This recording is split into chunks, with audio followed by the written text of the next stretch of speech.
I told my friend I was a Zionist, and immediately she looked unwell. If I had known Zionist was now code for white supremacist, I would have sat her down first. I would have whispered. I wouldn't have confessed my cultish ways in my MFA-trained theater voice in a bar in the heart of Manhattan.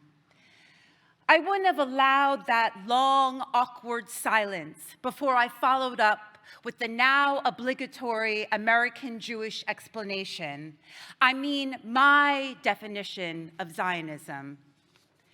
I repeated it, hand over my heart like the national anthem, my definition of Zionism, the belief that the state of Israel has the right to exist.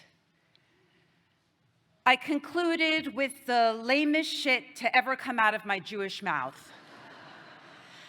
I'm still the same me.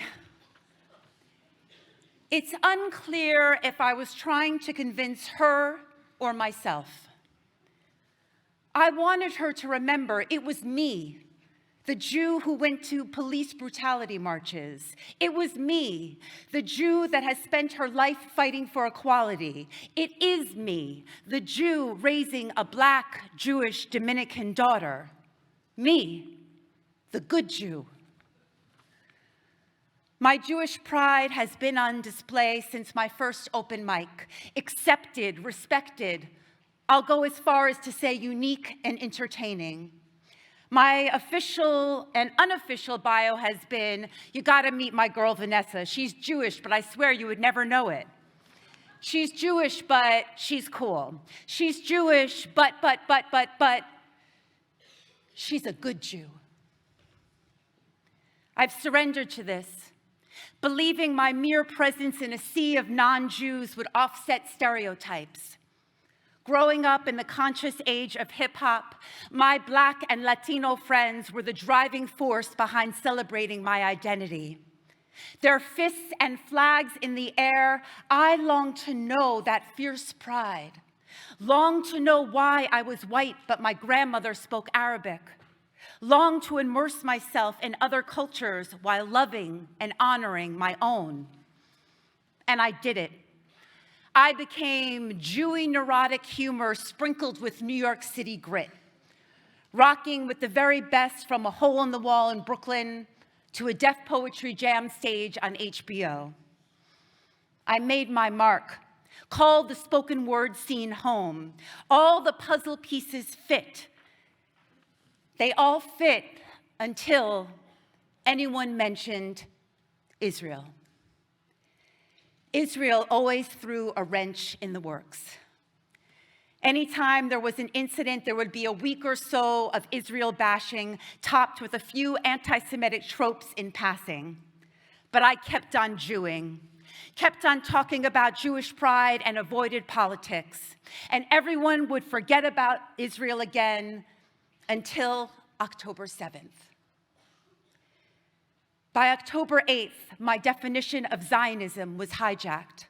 By October 9th, I posted an Israeli flag on Instagram and lost followers. By October 10th, there were still no hopes and prayers for Israeli victims of terror. By October 11th, I saw things I couldn't unsee. By October 12th, I knew I could no longer be a good Jew, an apologetic Jew, a Jew who has taken our homeland for granted, a Jew with a grandmother that ended up in New York but could have ended up in Israel, a Jew who now calls herself a Zionist and watches faces fall, a Zionist who some other artists won't be on the same bill with, a Zionist who knows that free speech is never so free as when it's hate speech against Jews, a Zionist who knows rape is not resistance, a Zionist that didn't think she could feel more proud of her people. A Zionist who confronted a white man ripping down hostage posters. A Zionist who was called a white supremacist in front of her Black daughter. A Zionist who knew she needed to go to Israel to bear witness, to let them know we have your back, to apologize for being that American that only calls in emergencies, to tell you that what I've lost in people, I've gained in backbone, to tell you I'm now a bad Jew.